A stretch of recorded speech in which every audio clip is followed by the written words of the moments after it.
Assalamualaikum warahmatullahi wabarakatuh. Bismillahirrahmanirrahim. Wassalatu wassalamu ala rasulillah. Amma ba'du. Siswa-siswi kelas 10 MA YBH Cimindi. Kita bertemu kembali dalam mata pelajaran sejarah yang seharusnya ini adalah pertemuan ketiga, tapi karena berbagai permasalahan dan kondisi, jadi pertemuan pertama untuk mata pelajaran sejarah baru bisa dimulai pada minggu ini. Dan Bapak harap semuanya masih dalam kondisi sehat jasmania dan sehat rohania. Baik, kita lanjut saja langsung ke materi yang akan kita bahas. Itu pertemuan pertama masih membahas mengenai pengantar sejarah. Kita akan bahas dulu dari pengertian sejarah, yang dimana sejarah itu diambil dari kata syajarotun, bahasa Arab yang artinya pohon, turunan, asal usul. Itu arti syajarotun dalam bahasa Arab. Ada juga syajaroh yang dari bahasa Melayu, itu yang kurang lebih artinya sama, dan kemudian dirubah kembali dalam bahasa Indonesia menjadi sejarah. Itu asal kata dari sejarah sendiri. Dan untuk secara istilah, banyak definisi yang disampaikan oleh para ahli, tapi dapat disimpulkan bahwa sejarah adalah peristiwa yang dialami manusia yang terjadi di masa lampau. Jadi peristiwa yang sudah kita alami, baik itu baru 2 detik atau bahkan 1 detik yang lalu, itu adalah merupakan sejarah. Dan kemudian dari pengertian yang disampaikan barusan, ilmu sejarah itu adalah ilmu yang mempelajari tentang peristiwa yang dialami oleh manusia yang terjadi di masa lampau. Kalau sejarah adalah peristiwa yang dialaminya, kalau ilmu sejarah mempelajari peristiwa yang dialami oleh manusia itu sendiri, yang terjadi di masa lalu. Kesimpulannya dari pengertian sejarah itu adalah masa lalu, dan ilmu sejarah itu adalah ilmu yang membahas mengenai masa lalu. Itu adalah kesimpulan daripada pengertian sejarah agar lebih dapat mudah untuk dipahami. Untuk selanjutnya, sejarah bisa dikatakan suatu ilmu ketika memenuhi beberapa unsur, di mana unsur sejarah itu ada 6. Pertama ada manusia, di mana sejarah mengkaji mengenai segala aktivitas di segala bidang dalam perspektif waktu. Aktivitas manusia pada saat itu, pada saat yang lalu, dan segala yang berkaitan dengan manusia itu dipelajari oleh ilmu sejarah. Yang kedua, unsur sejarah adalah ruang. Itu biasa kita lebih mudah pahami adalah tempat atau lokasi, di mana seperti halnya kita ikut sandiwara. Yang dimaksud dengan ruang adalah panggungnya, tempat kejadiannya, tempat manusia itu melakukan aktivitas. Unsur sejarah yang ketiga adalah waktu. Karena tadi di awal sudah disampaikan bahwa sejarah itu adalah yang berkaitan dengan masa lalu, maka unsur sejarah yang paling penting adalah yang 3 awal ini, manusia, ruang, dan waktu. Ini yang paling penting.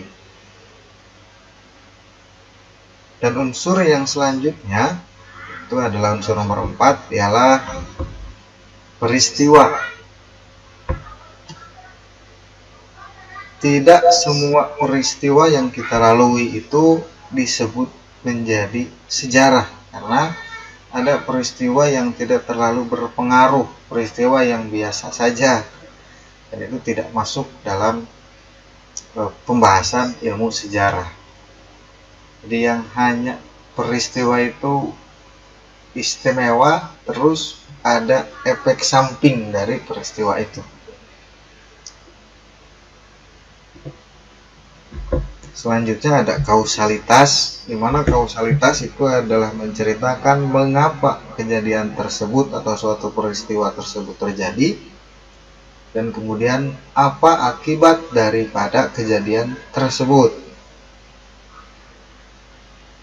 Singkatnya adalah sebab akibat mengenai suatu peristiwa, sebabnya apa, dan kemudian akibat dari peristiwa itu apa. Itu adalah kausalitas. Dan yang terakhir atau nomor 6, unsur sejarah adalah tidak berulang.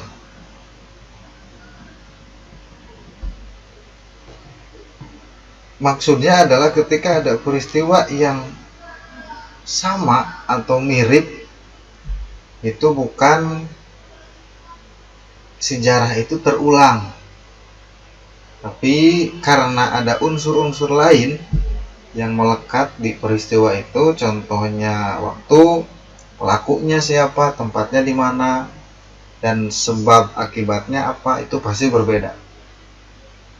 Seperti hanya peristiwa kemerdekaan Indonesia itu tidak akan pernah terulang kembali. Adapun nanti ada deklarasi, semisal mendirikan kembali sebuah negara baru, itu bukan sejarah berulang, tapi ada kemiripan di sana.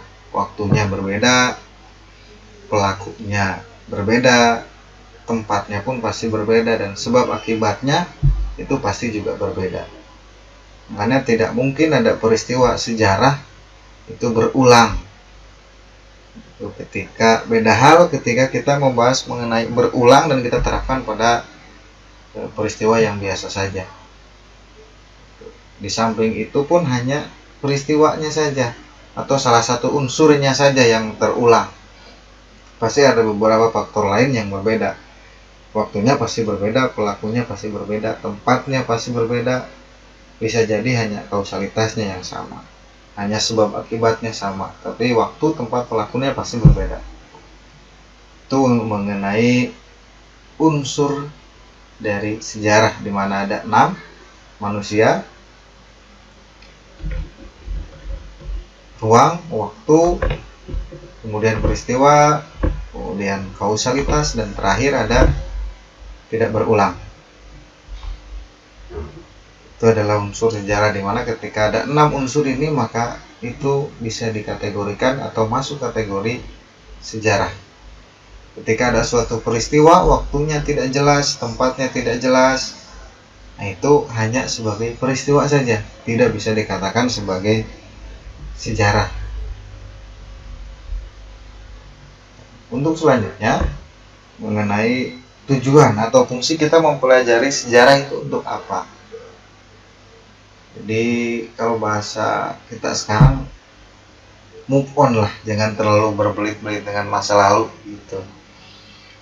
Tapi dalam materi sejarah itu justru sangat penting mempelajari sejarah, karena bangsa yang kuat adalah bangsa yang memahami dan mengenali sejarahnya sendiri. Begitu pula manusia yang kuat adalah manusia yang mampu mengerti dan mempelajari sejarahnya sendiri. Nah, jadi untuk fungsi mempelajari sejarah, pertama ada fungsi atau guna edukatif, di mana sejarah memberikan kearifan kebijaksanaan bagi orang yang mempelajarinya. Dengan mempelajari sejarah, kita akan bisa menyesuaikan cara kita bersikap tanpa perlu kita mengalaminya terlebih dahulu secara langsung, karena orang lain telah mengalami.